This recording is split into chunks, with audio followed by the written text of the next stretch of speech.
Ayos!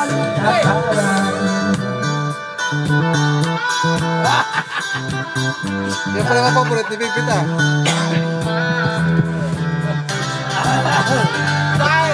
Favorite?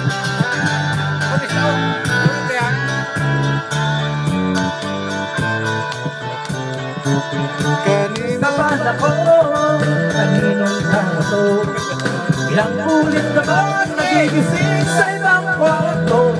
Kaya sa bagay, akala madali ang buhay, ngayon ay nagsisisi dahil di nakapagtapos.